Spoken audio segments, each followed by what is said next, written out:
মদ্যপান, ধূমপান ও মাদক সেবন স্বাস্থ্যের পক্ষে ক্ষতিকর।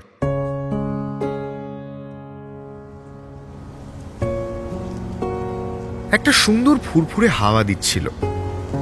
কোন দিক থেকে দিচ্ছিল কে জানে। ইন্দ্রাণী রিতমকে জিজ্ঞেস করলো সে কথা। রিতম হাতটাকে ঘুড়ির মতো হাওয়ায় খেলিয়ে বলল, সব দিক থেকেই হাওয়া দিচ্ছে মনে হয়। ইন্দ্রাণী ভুরু কুঁচকে বলল, তোর মুন্ডু, সব দিক থেকে কখনো হাওয়া দেয়? ঘূর্ণিঝড় হচ্ছে নাকি? রিতম বলল, হ্যাঁ হচ্ছে তো ঝড়, এই যে আমার বুকে। ইন্দ্রাণী একবার রিতমের মুখের দিকে তাকালো। এতক্ষণ ওর হাত ছিল রিতমের হাতের মুঠোয়। রিতম আলগা করে সে হাত ধরেছিল। এই কথা শুনে ইন্দ্রাণী হাত ছাড়িয়ে নিয়ে বলল, ভর দুপুরে ঢং করছিস কেন? তুই মোটেই এতটা রোম্যান্টিক নোস। তারপর দুজনেই হো হো করে হাসলো কিছুক্ষণ। এ সমস্ত ঘটছিল একটা প্ল্যাটফর্মে, ঝালুয়ার বেড় স্টেশনের প্ল্যাটফর্ম। সাঁতরাগাছি থেকে আমতা যাওয়ার পথে এ স্টেশনে থামে ট্রেন। তবু যেন না থামলেও কিছু যায় আসতো না। ট্রেন আসার সময়টুকু মাঝে মধ্যে সামান্য ব্যস্ততা, দু চারটে লোক দেখা যায়। না হলে বাদ বাকি সময় এ স্টেশন পাণ্ডব বর্জিত। দূরে পাথরে বসে একটা বুড়ো ঝিমোচ্ছিল। যেন যুগ যুগ ধরে সে বুড়ো ওখানেই ওভাবে বসে আছে আর হাঁপিয়ে যাচ্ছে। কোথাও যাবার জায়গা নেই। কোথা থেকে এসেছিল তাও যেন মনে নেই আর এখন। একটা শ্যাওলা রঙের আটপৌড়ে শাড়ি পরে মাথায় জ্বালানি কাঠ নিয়ে প্ল্যাটফর্ম পেরিয়ে গেল এক ভদ্রমহিলা। সে তার শশব্যস্ত জীবনের পথে একবার চোখ মেলে দেখে নিল ইন্দ্রাণী আর রিতমকে। অবশ্য ঘনিষ্ঠ যুবক যুবতীকে দেখার মতো দৃশ্য দুনিয়ায় দুটো নেই। কিন্তু ইন্দ্রাণী আর রিতমের এই অবস্থাকে কি ঘনিষ্ঠ বলা যায়? ইন্দ্রাণীর বাড়ি জগদীশপুর বাজারের কাছে। রিতমও থাকে কাছে পিঠেই।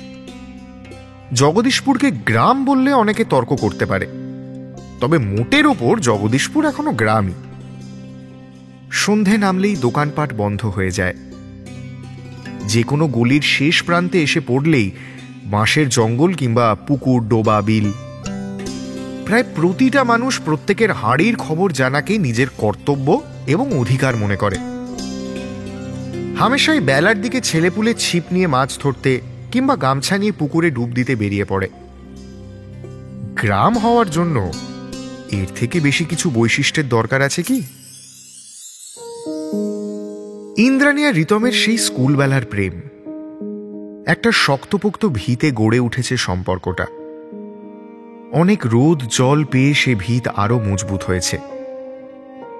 তবে এখন আর ওরা সেই ছেলে মানুষ নেই। আগেকার খুনসুটির দিনগুলো পেরিয়ে এসে একে অপরকে বোঝার চেষ্টা করে। তা বলে যে একদম ঝগড়া করে না তা নয়। গোলাপের সঙ্গে কাঁটাও তো ম্যান্ডেটরি, কিংবা কাঁটা ছাড়িয়ে কসরত করে খেতে হয় বলেই যেন ইলিশের মহিমা কয়েক গুণ বেড়ে যায়। প্রেমও তেমন প্রতি ঝগড়া শেষে ইনক্রিমেন্টের মতো বাড়তে থাকে। ইন্দ্রাণীর গায়ে একটা পানা ফুল রঙের চুড়িদার, ওই রঙেরই একটা ওড়না বুকের কাছে। কপালে ঝুঁকে আসা চুল টেনে মাথার পেছনে ক্লিপ দিয়ে আটকানো। তবু কিছু বেয়াদব সে ক্লিপ ছাড়িয়ে কানের পাশে উঠছিল। তর্জনী দিয়ে সে চুল সরাতে গিয়ে ইন্দ্রাণী বারবার যেন কানের পাশে অদৃশ্য আলপনা দিচ্ছিল। কপালের মাঝখানে চুড়িদারের রঙের সঙ্গে রং মিলিয়ে একটা ছোট্ট মতন টিপ। কাছে পিঠে একটা মেলা বসেছিল গত সপ্তাহে। সেখান থেকেই রিতম ওকে এই টিপের পাতাখানা কিনে দিয়েছিল। রঙিন টিপ বড় ভালো লাগে ওর। যে রঙের জামা তার সাথে কেমন মিলিয়ে মিলিয়ে পরা যায়। বাড়ি ফিরে এই টিপটা আবারও আটকে রাখবে পাতায়। কিছুই যেন হারাতে দেয় না ইন্দ্রাণী। ওর জীবনে যা একবার আসে তা কোনোদিনই যেন বাতিল হয় না। কোনো না কোনো কাজে লেগে যায়, কিংবা পড়ে থাকে চোখের আড়ালে। অনেক খুঁজলে হয়তো সে জিনিস পাবে না, কিন্তু আবার একদিন একটুও না খুঁজেই চলে আসবে হাতের মুঠোয়। এই যেমন সেদিন পড়ার তাক গোছাতে গিয়ে ইন্দ্রাণী খুঁজে পেল একটা ছবি। আলোর বেশ গোলমাল আছে ছবিটায়, হবে নাই বা কেন? এ কি আর আজকের ছবি? সেই কোন ক্লাস 4 কি 5 ছবি। ডানকুনি পাঠভবনে পড়ে তখন, নাটক করছিল। রবি ঠাকুরের বিখ্যাত নাটক ডাকঘর। সুধার পাঠ জুটেছিল ইন্দ্রাণীর কপালে। এ ওর সৌভাগ্য না দুর্ভাগ্য আজও যেন ঠিক করে উঠতে পারেনি। শুধু শেষ সংলাপটুকু মনে আছে, বলো যে সুধা তোমায় ভোলেনি, যেন চোখ ছলছল করে আসে আপনা থেকেই। আজ ছবিটা সঙ্গে করে এনেছিল রিতমকে দেখাবে বলে। রিতমের দিকে ছবিটি এগিয়ে দিয়ে জিজ্ঞেস করল, দেখ তো, চিনতে পারছিস? ছবিটার দিকে অনেকক্ষণ তাকিয়ে থাকল রিতম। ইন্দ্রাণীকেও ছবিটা হাতে নিয়েই চিনতে পেরেছিল। সুধার বেশে ইন্দ্রাণী, পাশে রাজকবিরাজ মাধব দত্ত ঠাকুরদা। দূরে একটা খাটিয়া পাতা, তাতে শুয়ে আছে অমল। ছবিতে অমলের মুখটা বোঝা যাচ্ছিল না, তবু রিতম জানে ওখানে কে শুয়ে আছে আর কে নেই। ওর খুব ইচ্ছে ছিল অমল চরিত্রটা করার। ও দেবজিৎ বাবুকে বলেও ছিল সে কথা, কিন্তু দেবজিৎ বাবু কিছুতেই রাজি হলেন না। ঘাড় নেড়ে বললেন, বাবা, আমার কথা বোঝার চেষ্টা কর। অমল একটা বাচ্চা ছেলে, তার গলা শান্ত হবে, পাতলা ভয়েস, বুঝছিস তো? তোর গলা একটু ভারী কি তো? রিতম ঘ্যান ঘ্যান করতে করতে বলেছিল, কেন, আমি কি বাচ্চা নয়? দেবজিৎ বাবু হাত নেড়ে যুক্তি দিয়ে বুঝিয়েছিলেন, অমন তর্ক করে নাটক হয় না। এই দেখ না, সুধার চরিত্র ইন্দ্রাণী করছে, ওর গলায় একটা মিষ্টত্ব আছে, তোর গলায় ওটা মিসিং। আচ্ছা শোন, তুই অন্য একটা চরিত্র করবি, ওটাও বেশ ভালো, অনেকটা পাঠ আছে। মোড়ল চরিত্রটা করবি? রিতম এর মধ্যেই মুখ চোখ বদলে ফেলেছিল। রাগে গজগজ করতে করতে বলল, চাই না আমার ওসব চরিত্র, আমি করব না এই বেকার নাটক, ধর, বলে বেরিয়ে গেছিল ঘর থেকে। তাতে কিছুই যায় আসেনি কারোর। নাটক হয়েছিল নাটকের মতো। অমলের চরিত্র করেছিল হালকা গলার কেউ একজন। রিতম ছবিটা ফিরিয়ে দিল ইন্দ্রাণীকে। জোর করে একটু হেসে জিজ্ঞেস করল, সেই থেকেই তোর থিয়েটারের ইচ্ছে, তাই না রে? ইন্দ্রাণী ঘাড় নাড়ল। তারপর খানিকক্ষণ কেউ কোনো কথা বলল না। রিতমই নীরবতা ভেঙে বলল, হ্যাঁ রে, তোর তো আজ রিহার্সাল আছে, দেরি হয়ে যাচ্ছে না? ইন্দ্রাণী একবার ঘড়ি দেখল, তারপর কি সব আকাশ কুসুম ভাবল। রিতম আবার প্রশ্নটা করতে উদাসীনভাবে বলল, ও ঠিক আছে। রিতম ফের প্রশ্ন করল, সত্যিই কি ঠিক আছে? হ্যাঁ হ্যাঁ, ঠিকই আছে। সবাই দেরি করে আসে, আমি সময়ে যাই, গিয়ে বসে থাকতে হয়, তাহলে আর আগে যাওয়ার মানে কি? রিতম বোকার মতো ওর দিকে চেয়ে থেকে বলল, তোর কেমন থিয়েটারের প্রতি ইন্টারেস্ট কমে যাচ্ছে জানিস তো? কয়েক মাস আগেও তুই 7 তাড়াতাড়ি চলে যেতিস, ইদানিং ঠেলে ঠেলে পাঠাতে হয়। কি ব্যাপার বলতো? থিয়েটার করতে ভালো লাগছে না? হঠাৎ ইন্দ্রাণী ঝাঁঝিয়ে উঠল, বলেছি তোকে আমার ভালো লাগছে না। ওখানে কে যায়, আমি না তুই? আমি তো ভালো বুঝবো কখন যেতে হবে না হবে। তোর কি তাড়া আছে? তাহলে চল উঠি। রিতম আর কিছু বলল না। যেমন বোকার মতো তাকিয়েছিল তেমনই চেয়ে রইল। অবশ্য তার খানিকক্ষণ পরেই দুজনে উঠল। এখান থেকে বেশ অনেকটা রাস্তা। দুজনের সম্বল বলতে দুটো সাইকেল স্টেশনের মুখে দাঁড় করানো ছিল। সাইকেলে চেপে ওরা রওনা দিল। চারপাশে বাঁশ আর আমের জঙ্গল, মধ্যিখানে সরকার থেকে সদ্য করে দেওয়া পাকা সড়ক বড় বড় বেমানান লাগছিল। যেমন বেমানান ছিল দুজনের মধ্যিখানে নীরবতা। রিতম মাঝে মধ্যেই ইন্দ্রাণীর এই সমস্ত রাগের উৎস বুঝতে পারে না। এ সময় আরো কিছু বলতে গেলে বিপদ বাড়বে বই কমবে না।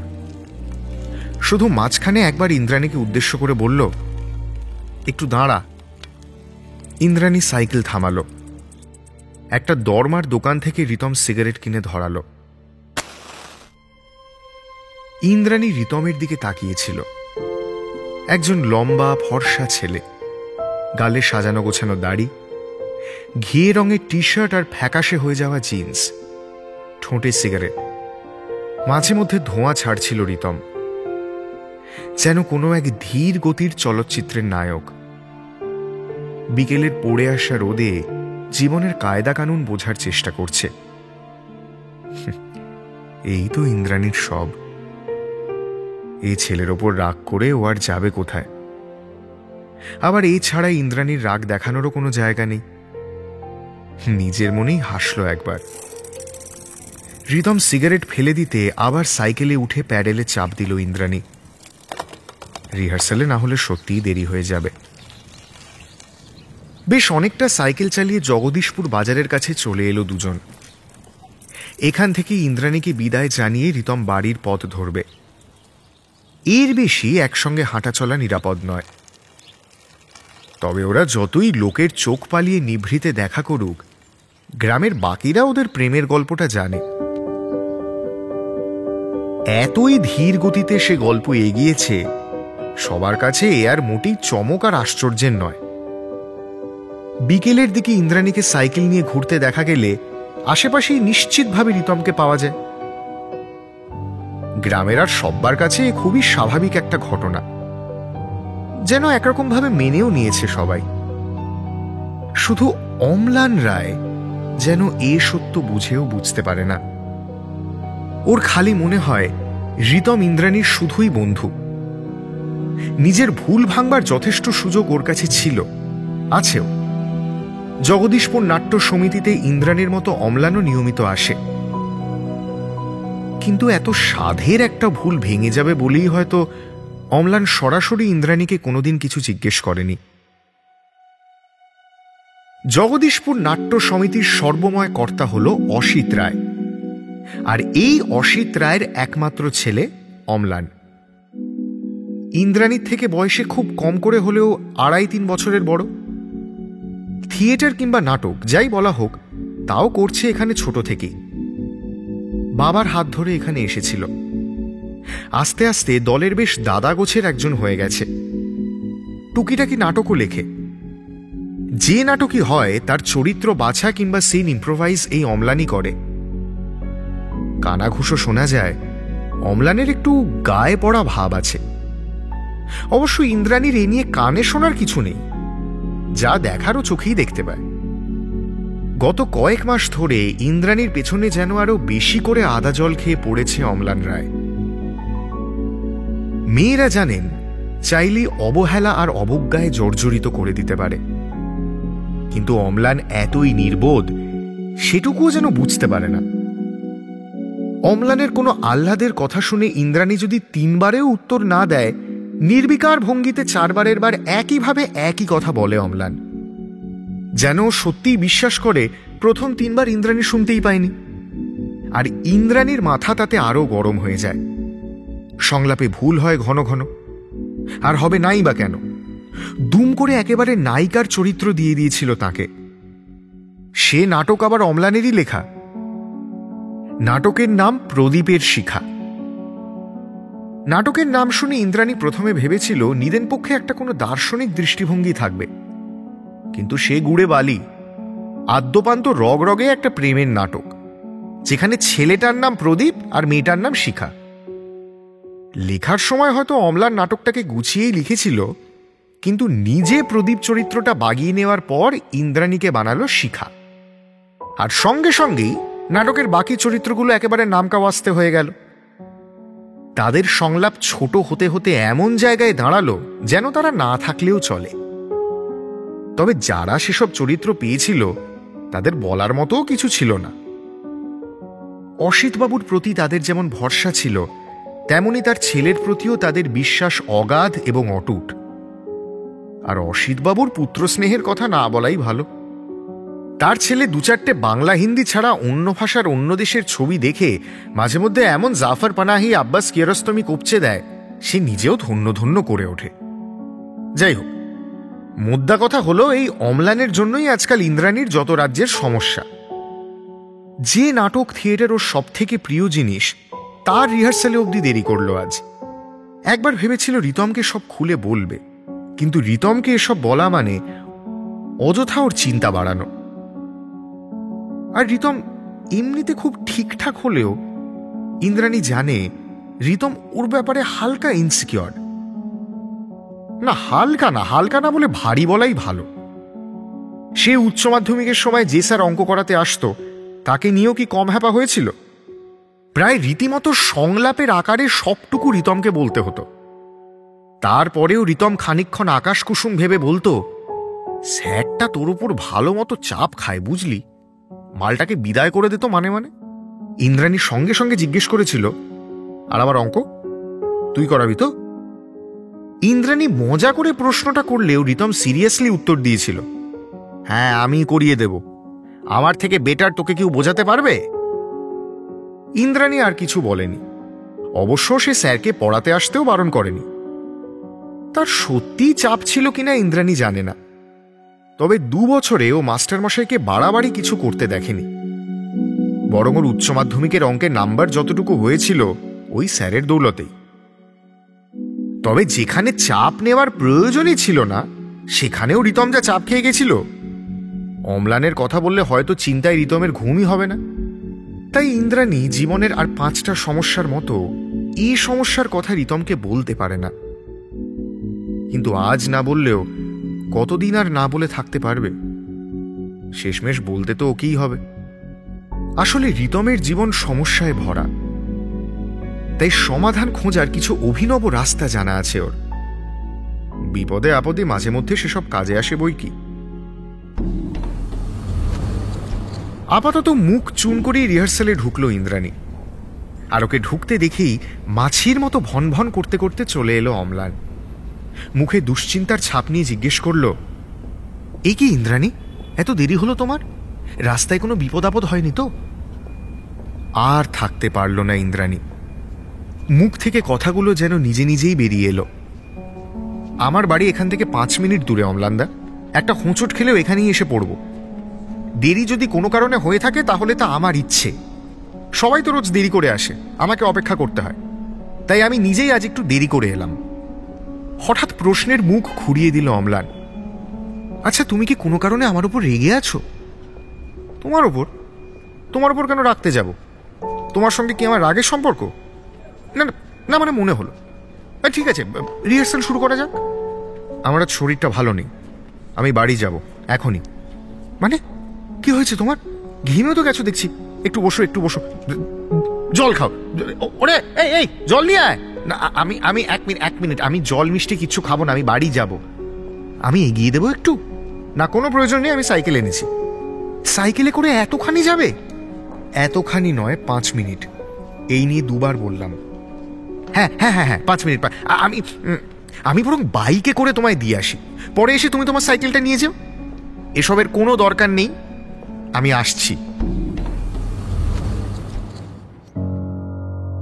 বাঁ হাত দিয়ে ঘাম মুছতে মুছতে বেরিয়ে আসলো ইন্দ্রাণী।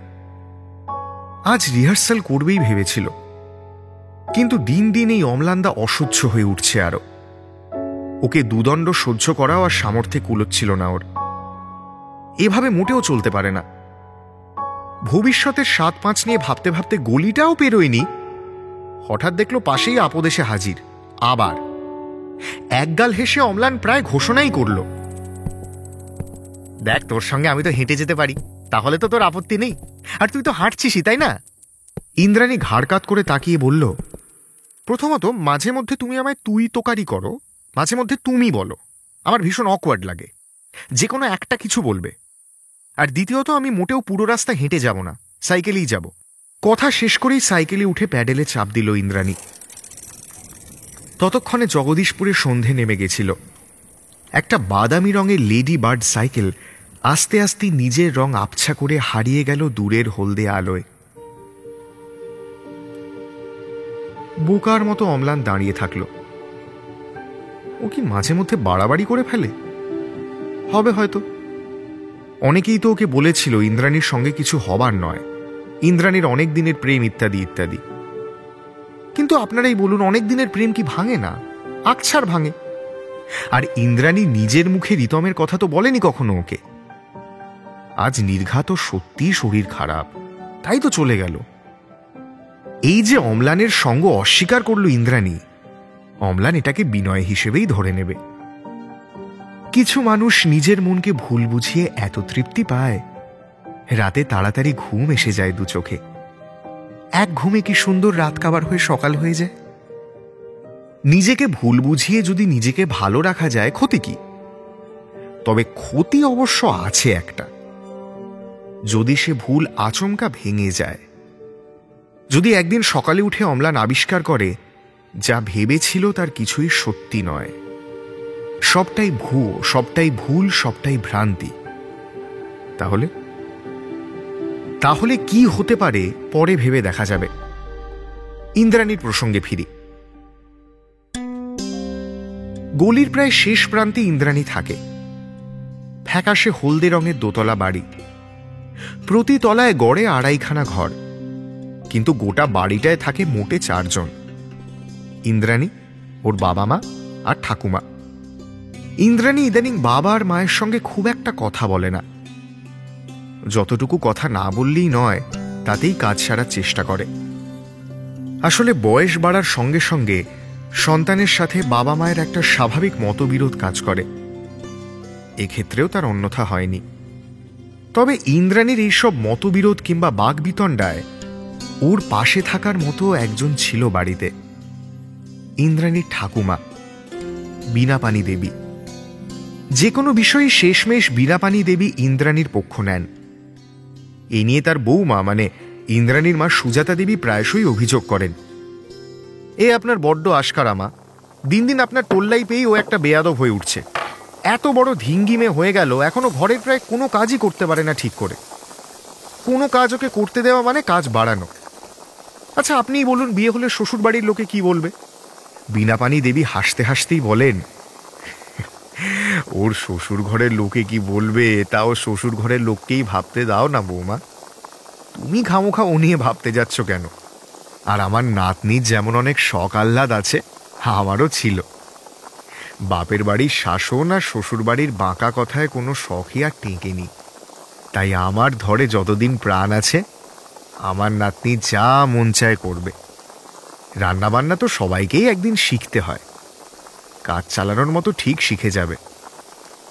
আচ্ছা তুমিও তো যখন এসেছিলে শুক্তো ইঁচড় কিছুই রাঁধতে পারতে না, চালটা ছাড়াতে পারতে না। আস্তে আস্তে শেখোনি? তার জন্য কি আমি তোমায় কথা শুনিয়েছি কোনোদিন? সুজাতা দেবীর আর বলার মতো কিছু ছিল না। রাগে গজগজ করতে করতে তিনি ঘর ছেড়ে বেরিয়ে গেছিলেন। ইন্দ্রাণীও ঠাকুমাকে ভীষণ ভালোবাসে।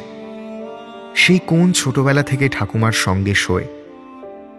যখন অনেকটা ছোট ছিল, ঠাকুমা কোলের কাছে শুইয়ে মাথায় হাত বোলাতে বোলাতে গল্প বলে যেত। রূপকথার গল্প, ব্যঙ্গমা ব্যঙ্গমের গল্প, লালকমল নীলকমলের গল্প। মাঝে মধ্যে ইন্দ্রাণী প্রশ্ন করত ঠাকুমাকে, আচ্ছা ঠাকুমা, রাজপুত্রকে রাজা অর্ধেক রাজত্ব দিল, কিন্তু তার সঙ্গে রাজকুমারীকেও দিয়ে দিল। রাজকুমারীর যদি সে রাজপুত্রকে পছন্দ না হয়? নাতনিকে আদর করতে করতে বীণাপাণি দেবী বলেছিলেন, রাজা রাজারা ইতিহাস লেখার সময় যেমন শ্রমিকদের কৃষকদের অবজ্ঞা করে যায়, তেমনি রূপকথা রাজকুমারীদের ইচ্ছে শখ আহ্লাদের কথা স্বীকার করে না রে মা। মানুষই তো রূপকথা লেখে, নিজের ইচ্ছে মতো লেখে।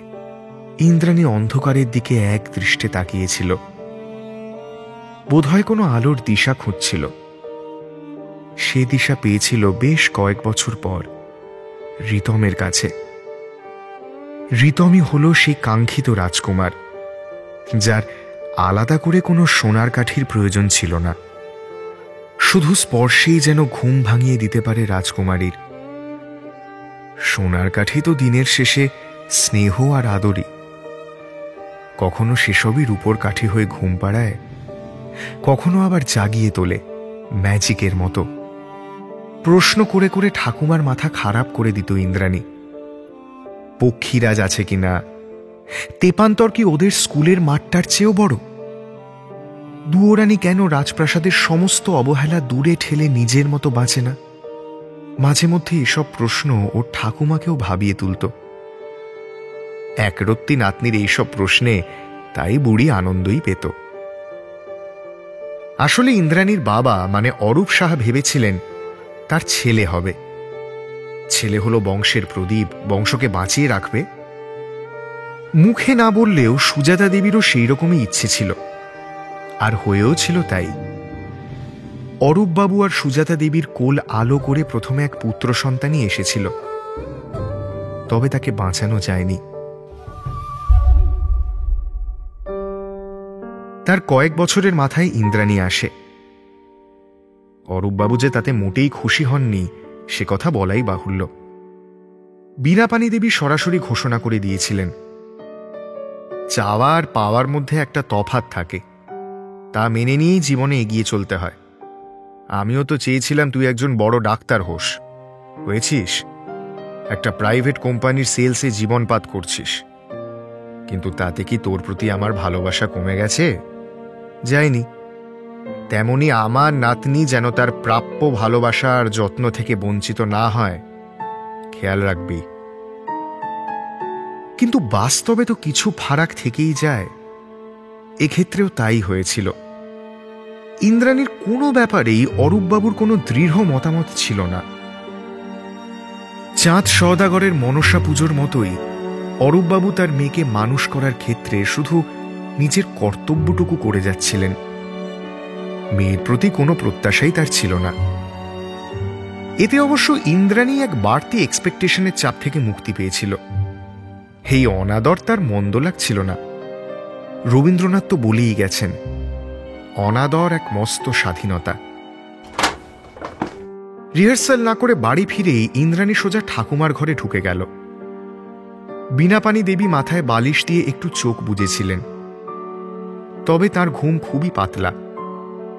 ইন্দ্রাণী যে ঘরে এসেছে ওই চোখ বোঝা অবস্থাতেই তিনি টের পেলেন। ইন্দ্রাণীর মাথায় তখন রীতিমতো আগুন জ্বলছিল। ঘরের এদিক ওদিক তাকিয়ে তাক থেকে কাঁচের বয়ামটা নামিয়ে আনল।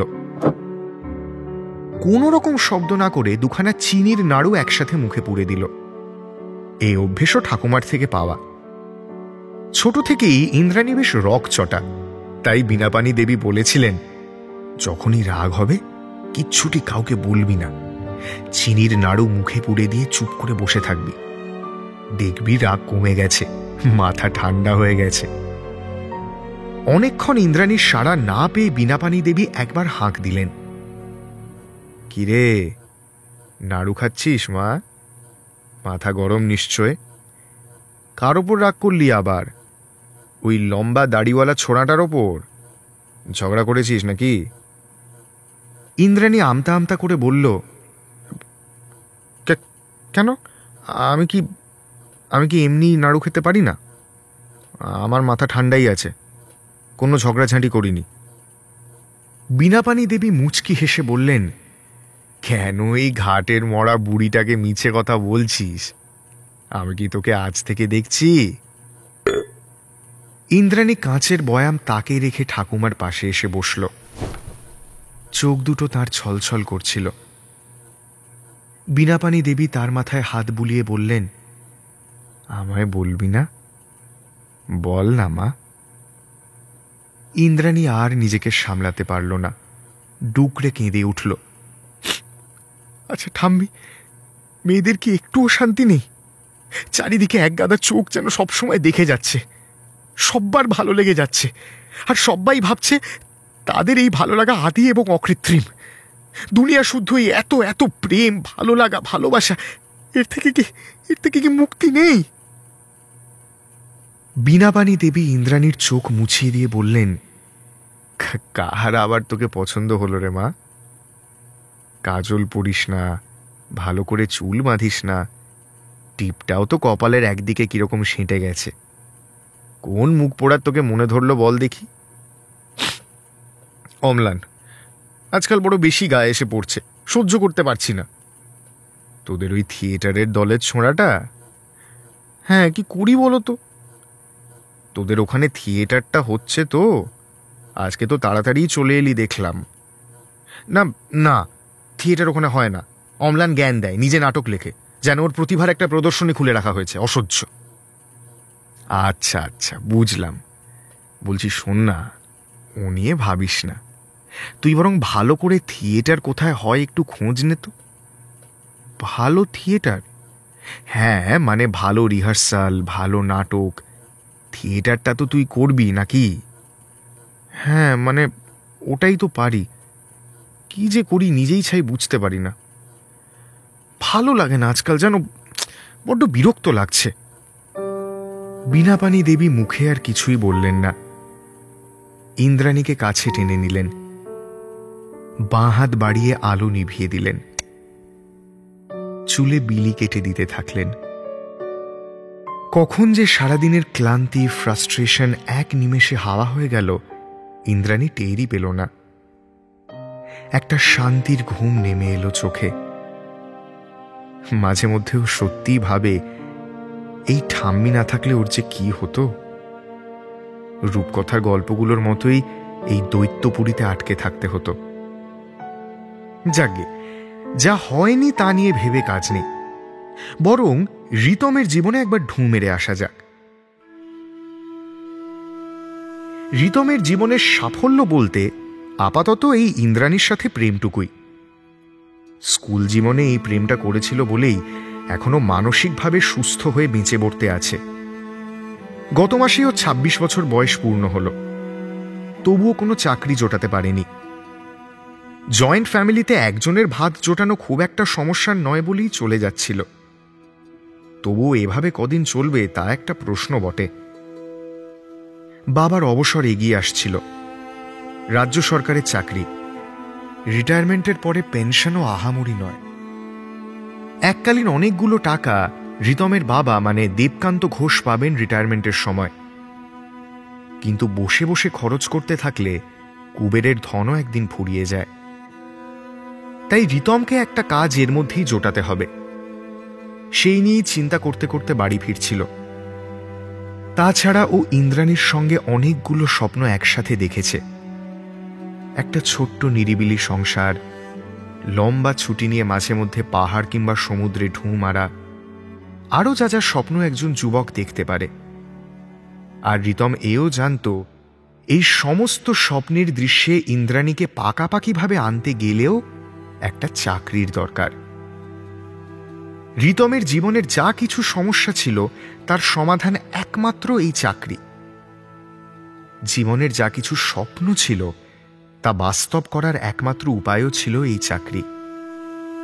পাগলের মতো একটা জুৎসই চাকরি খুঁজে যাচ্ছিল রিতম, কিন্তু কোনো দিক থেকেই কোনো আশার আলো দেখতে পাচ্ছিল না। বেসরকারি একটা কলেজ থেকে ইঞ্জিনিয়ারিং পাশ করেছিল। ভর্তির সময় সে কলেজ প্লেসমেন্টের প্রতিশ্রুতি দিয়েছিল বটে, কিন্তু শেষমেশ সে প্রতিশ্রুতি রাখতে পারেনি। কলেজ থেকে বেরিয়ে অনেকগুলো আইটির চাকরির ইন্টারভিউ দিয়েছিল। দুঃখের বিষয়, সেগুলোর একটা থেকেও ফিরতি ডাক কিংবা ইমেল আসেনি। বন্ধুদের সাথে এ নিয়ে আলোচনা করায় তারা সুবুদ্ধি দিয়েছিল। সবাই সমস্যার একটা উপদেশই দিয়েছিল, দেখ রিতম, এটা কম্পিটিশনের মার্কেট। চাকরি পেতে গেলে তোকে নিজে স্কিল ডেভেলপ করতে হবে। কয়েকটা ল্যাঙ্গুয়েজ শিখে নে, দেখ মার্কেটে কোনগুলো চলছে, রিকোয়ারমেন্ট কিসের আছে। কুয়োর ব্যাং হয়ে থাকলে কি আর এখন চাকরি পাওয়া যায়?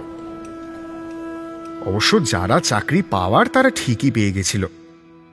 দুঃখের বিষয়, যে বন্ধুগুলো রিতমকে এই উপদেশ দিয়েছিল তারা প্রত্যেকেই কাঠ বেকার। তাতে কি, তা বলে কি তাদের উপদেশ দেওয়ার অধিকার চলে যায়? এসব অবশ্য বেশ কয়েক বছর আগের কথা। তারপর তো পরিবারের লোকজন, নিকট আত্মীয়, এমনকি জেঠিমার খুড়তুতো ভাই পর্যন্ত বিভিন্ন ফ্যামিলি গ্যাদারিংয়ে পরামর্শ দিতে শুরু করলো। তারা বলল, আরে চাকরি যখন খুঁজতেই হচ্ছে, বেসরকারি খুঁজছিস কেন? সরকারি কিছু খোঁজ। দেখ, কোর্স টিউশন যাই বলিস পড়তে তো তোকে হচ্ছেই, তাহলে একেবারে বিসিএস এর প্রিপারেশন নে, নিদেন পক্ষে স্টাফ সিলেকশন কিংবা ব্যাংকের পরীক্ষাগুলো।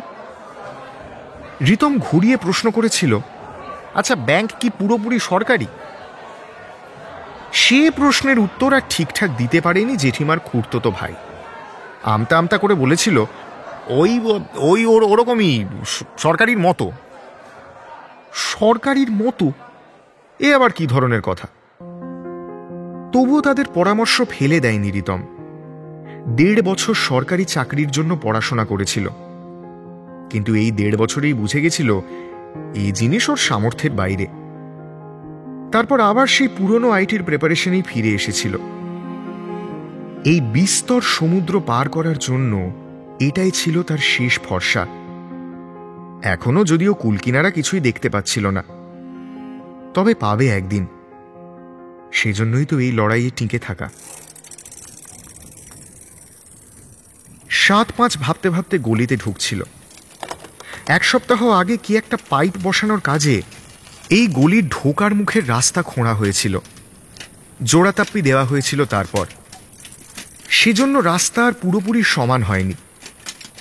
রিতম অবশ্য নিজেও অন্যমনস্ক ছিল, তাই গর্তটা খেয়াল করেনি, আর সঙ্গে সঙ্গেই সাইকেলের প্রথম চাকা সে গর্তে পড়ল। সাইকেলের সঙ্গে রিতম নিজেও আর টাল সামলাতে পারল না, হুমড়ি খেয়ে পড়ল রাস্তায়। হাত ফেলে দিয়েছিল শেষমেশ। গলির পাশের দোকান থেকে 2জন পাড়ারই কাকু দৌড়ে এসে ওকে তুলল। কয়েক মুহূর্তের জন্য রিতমের কাছে পুরো পৃথিবী যেন অন্ধকার হয়ে গেছিল। নিতাই কাকা আর প্রভাস কাকা ওকে চায়ের দোকানের বেঞ্চিতে বসালো। দ্রুত নিজেকে সামলে নিয়ে ঝেড়ে ঝুড়ে উঠে পড়ল রিতম। কবজির কাছে আর হাঁটুর কাছে ছড়ে গেছিল, তাও বীর পুঙ্গবের মতো বলল, আমি আমি একদম ঠিক আছি, কিচ্ছু হয়নি। নিতাই কাকা মুখ ঝামটা দিয়ে বলল, আদা আমরা ছেলে হয়ে গেলি, এখনো যে কি করে সাইকেল নিয়ে উল্টে পড়িস কে জানে, চোখে কি নেবা হয়েছে নাকি কিছুই ঠিকঠাক করে শিখে উঠতে পারিসনি। প্রভাস কাকা টেবিলে রাখা চায়ের ভাঁড়ে একবার চুমুক দিল, তারপর রিতমের দিকে তাকিয়ে বলল, তুই বরং এক কাজ করিস, কাল সকালে নিতাইয়ের কাছে আসিস, ও তোকে সাইকেল চালানো ভালো করে শিখিয়ে দেবে।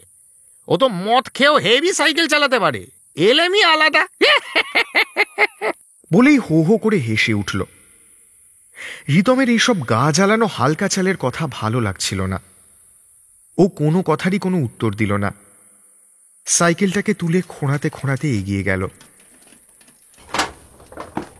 বাড়িতে ঢুকেই মাকে বলল, একটু জল দেবে। রিতমের মা মানে সুপ্রিয়া দেবী সবে সন্ধ্যের চাটুকু নিয়ে সিরিয়ালের সামনে বসেছিলেন। ছেলের হুকুম শুনে তার মাথা গেল গরম হয়ে। সিরিয়ালের ভলিউম যথেষ্টই জোরে ছিল। সুপ্রিয়া দেবী সেই আওয়াজকেও টেক্কা দিয়ে চেঁচিয়ে উঠলেন, হ্যাঁ রে, দাসীবাদী পেয়ে গেছিস তো তুই আর তোর বাবা, কি একেবারে রাজকার্য করে এলি, এবার তোর সেবা করতে হবে আমায়। রিতম এই সমস্ত ব্যবহারের উৎস বুঝতে পারছিল, তাই হয়তো ওর আরো বেশি করে খারাপ লাগছিল। সেই কোন ছোটবেলা থেকে বাবা মা নিজের সঞ্চয়ের একটা অংশ রিতমের জীবনে ইনভেস্ট করছিল, আর এতদিনে সেই ইনভেস্টমেন্টের রিটার্নের সময় হয়ে গেছিল। তবুও রিতম 2 পয়সা রোজগার করে আনতে পারছিল না, উপরন্তু বসে বসে বাবার টাকায় খাচ্ছে। বিরক্তি ধরে গেছিল ওর এই জীবনের প্রতি। এই মুহূর্তে যুক্তি দিয়ে 2 কথা যে জবাবে শোনাবে তেমন কোনো কথাও ছিল না ওর কাছে। ছিল শুধু মনে মনে কষ্ট পাওয়া। ঠিক সেই সময় রিতমের ছোট কাকিমা এসে ওকে 1 গ্লাস ঠান্ডা জল দিল। রিতমের ছোটকা ওর থেকে 8 বছরের বড়। ছোট কাকিমা ছোটকার থেকে প্রায় 4 বছরের ছোট।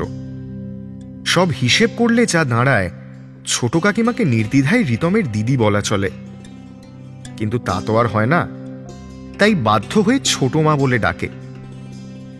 বয়সের খুব একটা ফারাক নেই বলেই হয়তো রিতমকে অল্প বিস্তর বোঝে ওর ছোট মা। মাঝে মধ্যে 100-150 টাকা হাতে গুঁজে দিয়ে বলে, বিড়ি সিগারেট খেও কেমন। রিতম অনেকবার তাকে বলেছিল, এভাবে টাকা দিও না আমায়, ছোটকা জানতে পারলে খুব রাগ করবে। কিন্তু ওর ছোট মা শুনলে তো ঘুরিয়ে বলেছিল, এ কি তোর ছোটকার টাকা নাকি? এ বাড়িতে আমি সকাল বিকেল এত খাটি যে, থাকা খাওয়া ছাড়াও তো আমাকে কিছু মাইনে দেওয়া উচিত। এটা সেই টাকা, আমার টাকা, ব্যাস এবার চুপ কর। রিতমের তারপরে আর কিছু বলার ছিল না। ছোট মার দেওয়া জলটুকু ঢকঢক করে খেয়ে নিল রিতম। ছোট মা খালি গ্লাসটা রিতমের হাত থেকে নিয়ে বলল, ঘরে আয় তো, কথা আছে। ছোট মার ডাক মানে বেদ বাক্য, তা প্রত্যাখ্যান করার ক্ষমতা রিতমের নেই, ছিল না। সোজা ছোট মার ঘরে চলে গেল। ছোট মা ইতিমধ্যে লাল ওষুধের শিশিটা বার করে ফেলেছিল। একটু একটু তুলো ছিঁড়ে তাতে ওষুধ নিয়ে লেপে দিল রিতমের কেটে যাওয়া জায়গাটায়। হাতটা বেশ অনেকটাই ছড়ে গেছিল। অন্যান্য ব্যথার মাঝেও খেয়াল করেনি। ছোট মা চোখগুলো গোল গোল করে জিজ্ঞেস করল, আর কোথাও লেগেছে? কিভাবে এসব হলো শুনি? রিতম বাধ্য ছেলের মতো ট্র্যাকস্যুট তুলে হাঁটুর ক্ষতটা দেখালো।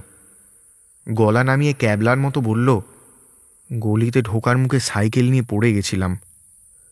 তোর কিসের এত চিন্তা বলতো? হ্যাঁ, এদিকে দেখি, হাঁটুটা দেখি।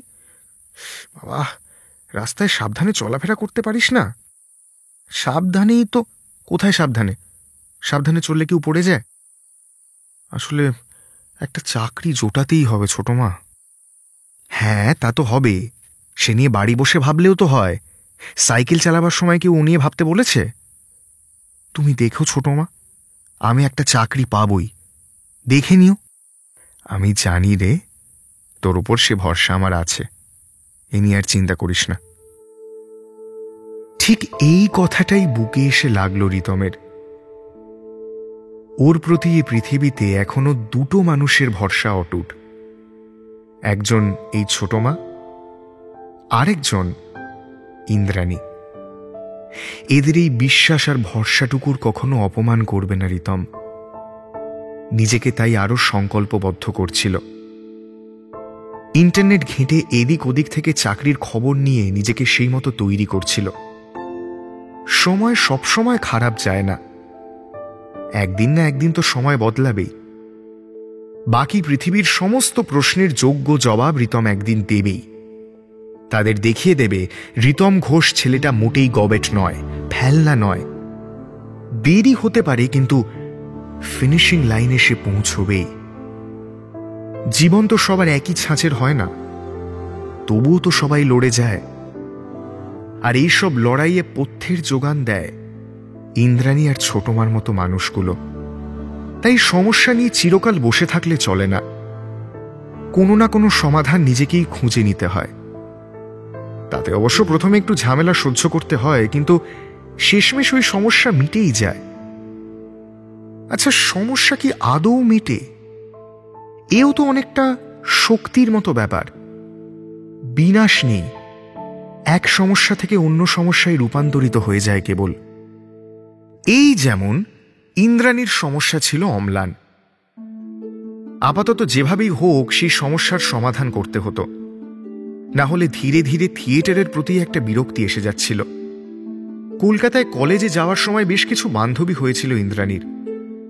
তাদের মধ্যে একজনেরই মাথায় থিয়েটারের ভূত ছিল, সহেলি পাল, গড়িয়ায় বাড়ি।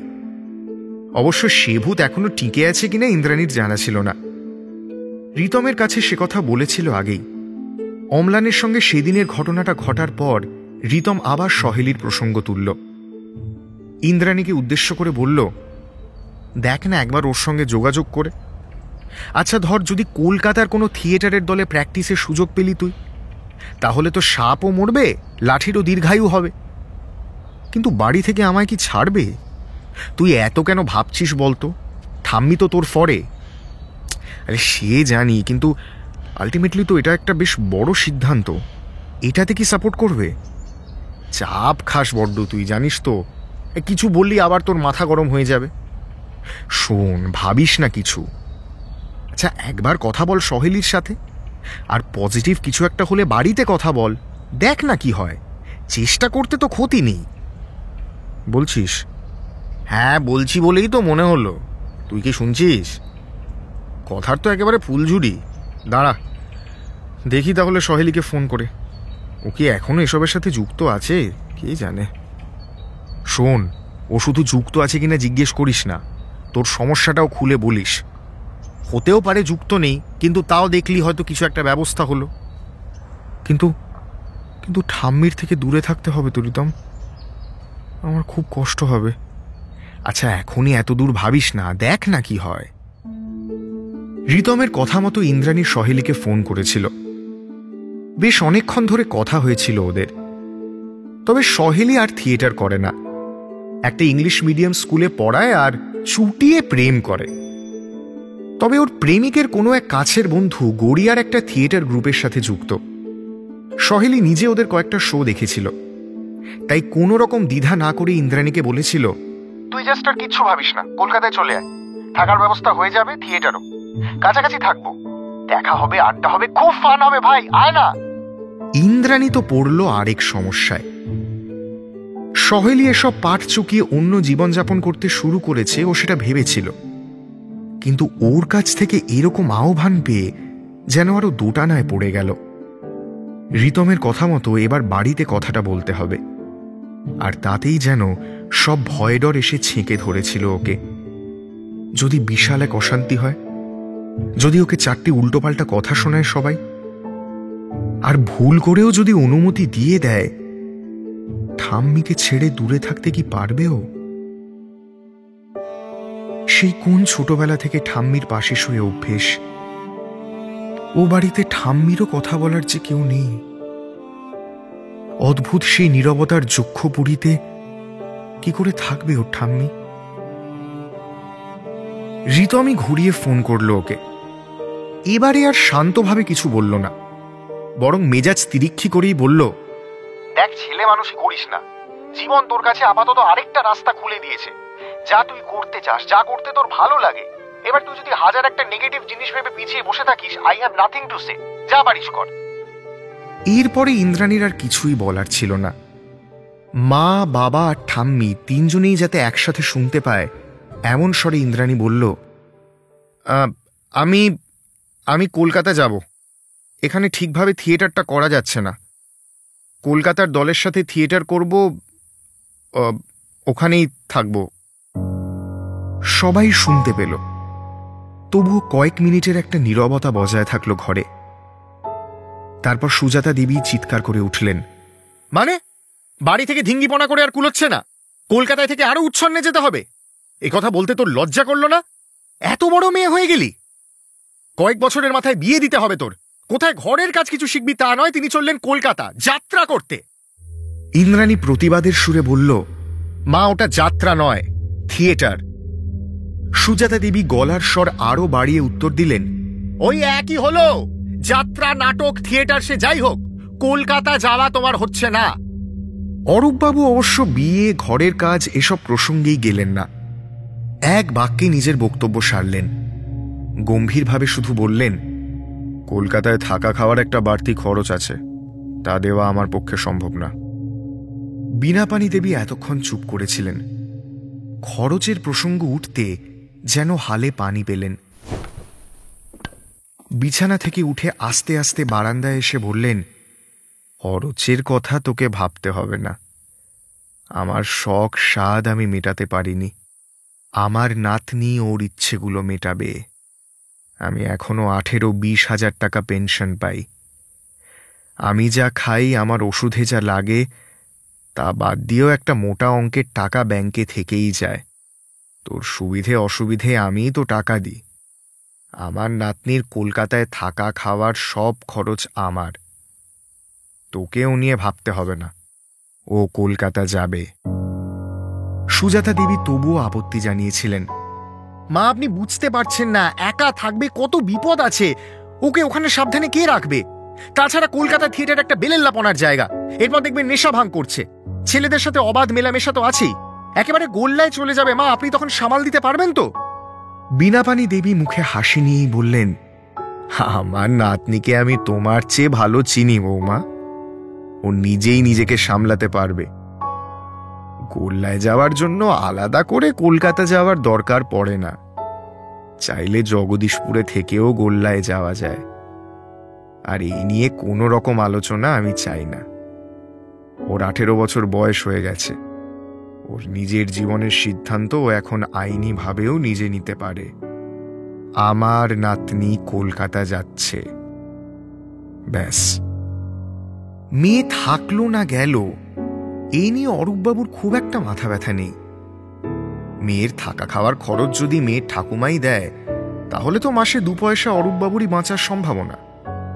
তাই এই বিষয়ে তিনি আর কোনো আপত্তি করলেন না। সুজাতা দেবীর একার পক্ষেই কলকাতা যাওয়া আটকানো সম্ভব ছিল না। উসখুস করতে করতে অরূপবাবুর কাছে বেশ অনেকবারই এসব আটকানোর জন্য বললেন তিনি, কিন্তু অরূপবাবু সেসব কোনো কিছু নিয়ে আর মাথা ঘামালেন না। শেষে একবার খেঁকিয়ে উঠে বললেন, শোনো, আমার কাজের চাপ আছে, রোজগারের চিন্তা করতে হয়। ওর যে চুলোয় যাবার ও যাক, ও আর ওর ঠাকুমা বুঝবে।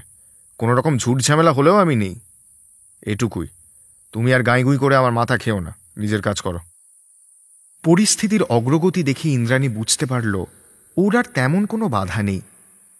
সঙ্গে সঙ্গেই রিতমকে ফোন করে জানালো, ভাই, আমার কলকাতা যাওয়া ফাইনাল। প্রথমত আমি তোর ভাই নই, দ্বিতীয়ত শুভেচ্ছা, কংগ্রাচুলেশন ইত্যাদি। যা সিমরান যা, জিলে আপনি জিন্দেগি। আরে এত সহজে ব্যাপারটা সাল্টে যাবে আমি বুঝতেই পারিনি।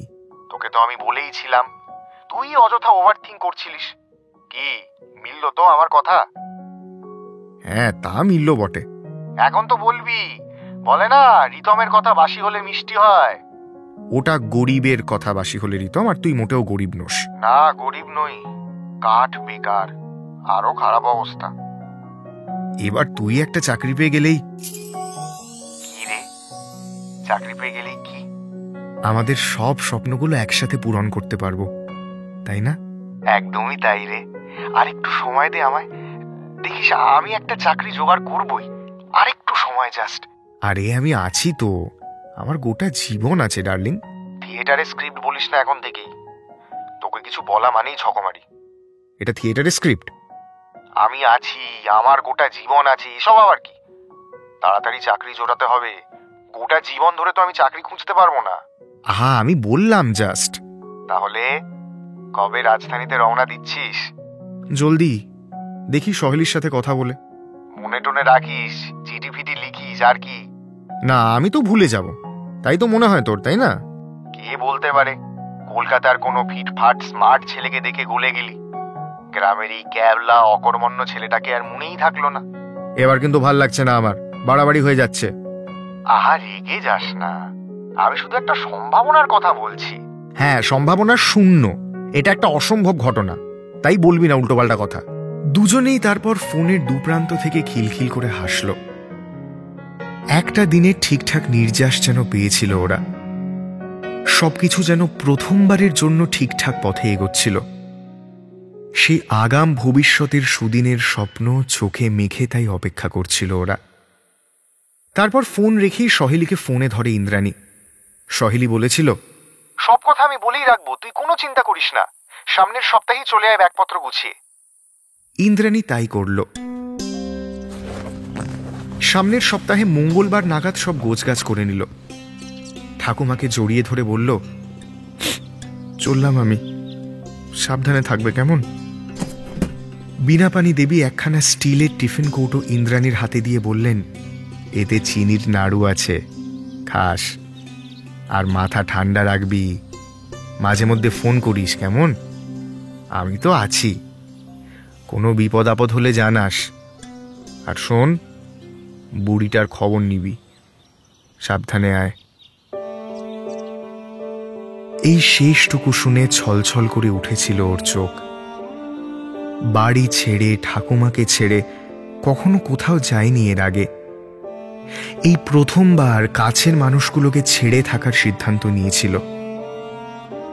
এতে ভবিষ্যতে ওর কতটা সুবিধে হবে নিজেরও জানা ছিল না, কিন্তু আপাতত বড়ই কষ্ট হচ্ছিল।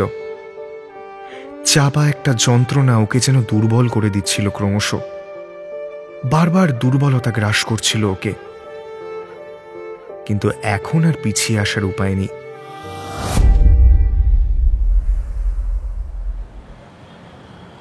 জগদীশপুর থেকে ডানকুনি স্টেশন একটা টোটোর দূরত্ব। তবুও মা কিংবা বাবা কেউ এগিয়ে দিতে আসেনি ওকে। তাতে অবশ্য ভালোই হয়েছিল, ওরা আসেনি বলেই রিতম আসতে পেরেছিল। রিতম অবশ্য পুরো পথটাই আসতে চেয়েছিল।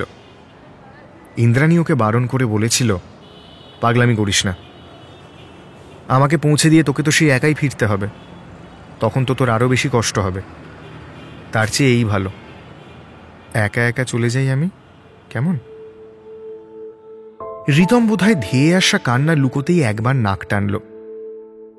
সর্দির ছদ্মবেশে আদৌ কি তার কষ্ট লুকোতে পারল? আরও কয়েকবার নাক টেনে নিয়ে বলল,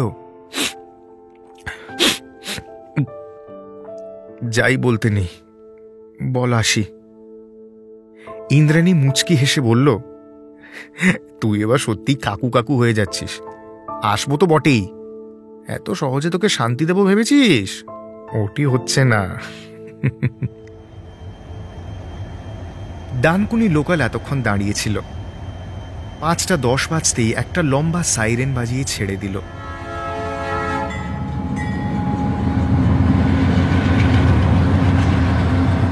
তখনও আকাশে সূর্যের আলো ছিল। বিকেলের নরম আলো ঠান্ডা হাওয়া গায়ে এসে লাগছিল।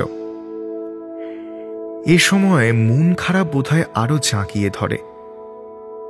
ছেড়ে যাওয়া এই গ্রামটার প্রতি প্রথমবারের জন্য যেন একটা মায়ার টান অনুভব করছিল ইন্দ্রাণী।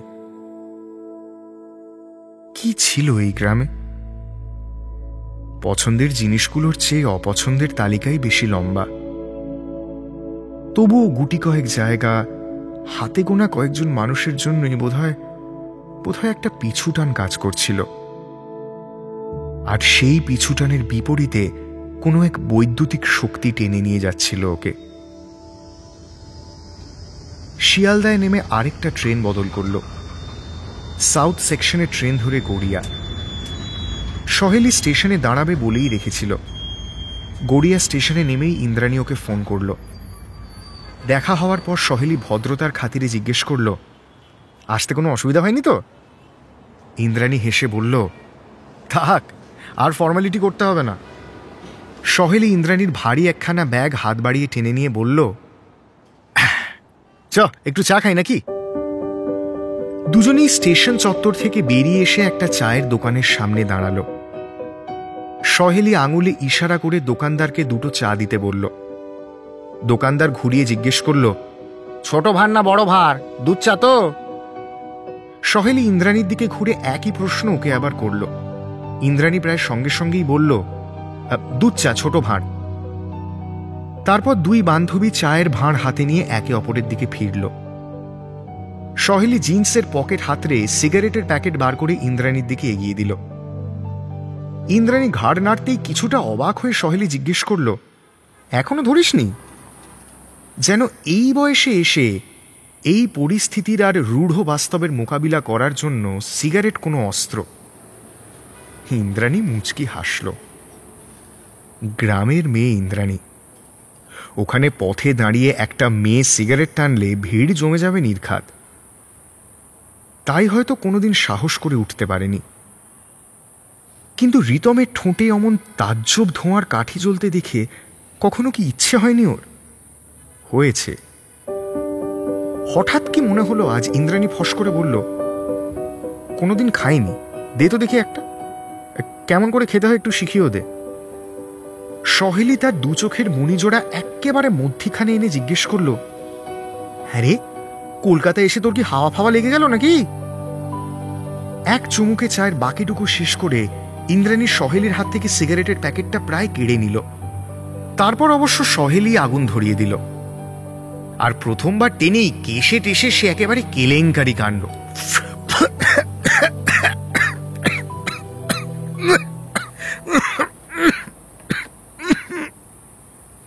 ইন্দ্রাণীকে খানিকক্ষণ বসিয়ে চায়ের দোকান থেকে জল চেয়ে খানিকটা খাইয়ে ঠান্ডা করা গেল শেষমেশ।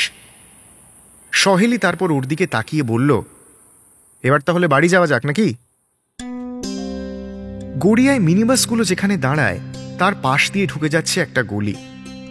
সেই গলির বেশ অনেকটা ভেতরে সহেলির বাড়ি। তবে সেটাকেও মেট্রো স্টেশন থেকে পায়ে হাঁটা দূরত্বই বলা চলে। সহেলির বাড়িতে বিশেষ ভিড়ভাট্টা নেই। বাবা মা আর বোনকে নিয়ে ছোট্ট একটা দোতলা বাড়িতে থাকে ওরা। আজকে রাতটুকু ইন্দ্রাণীর ওখানেই থাকার কথা ছিল। সহেলি অবশ্য ওকে বলেছিল, দেখ, আলাদা করে ঘর ভাড়া করার কি আছে, আমাদের সাথেই থাক না। এই তো 4 জন থাকি, থাকার মতো ঘর তো 4খানা। মা বাবা একটা ঘরে থাকে, আমি আর বোন আরেকটা ঘরে থাকি। দুটো ঘর খালিই পড়ে থাকে, কোনো অসুবিধেই হবে না। ইন্দ্রাণী রাজি হয়নি। প্রবল আপত্তি জানিয়ে বলেছিল প্রসঙ্গটা জায়গার নয়, স্পেসের। থিয়েটার ছুটিয়ে করতে গেলে আমার ফিরতে কোনোদিন দেরি হবে, কোনোদিন তাড়াতাড়ি। রাতের খাবার কোনো দিন বাড়িতে এসে খাবো বললেও হয়তো বাইরে থেকেই খেয়ে আসতে হবে। প্রথম দিকে কাকু কাকিমা এগুলো মেনে নেবেন হয়তো, কিন্তু এটা তো একদিন দুদিনের ব্যাপার নয়। পরে ওদের কাছে ব্যাপারটা সমস্যাজনক হয়ে যাবে। তার চেয়ে একটা ঘর ভাড়া নিয়ে থাকি। মাঝে মধ্যে তো আসবই আমি। সহেলি নিজেও ভেবে দেখল ইন্দ্রাণীর কথায় যুক্তি আছে।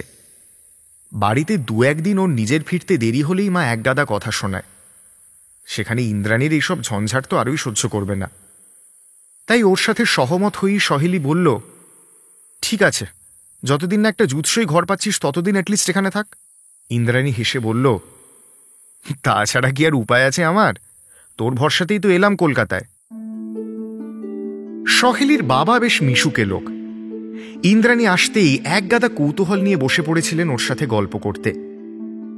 সহেলির মা ইন্দ্রাণীর দিকে এক গ্লাস ঠান্ডা লেবুর জল এগিয়ে দিয়ে সহেলির বাবার উদ্দেশ্যে বললেন, দাঁড়াও, মেয়েটাকে একটু ঠান্ডা হতে দাও। সবে এলো আর তুমি এখনই তোমার ইন্টারভিউ নেওয়া শুরু করে দিলে। ওর বাবা খানিক পরাস্ত হয়ে চুপ করেছিলেন।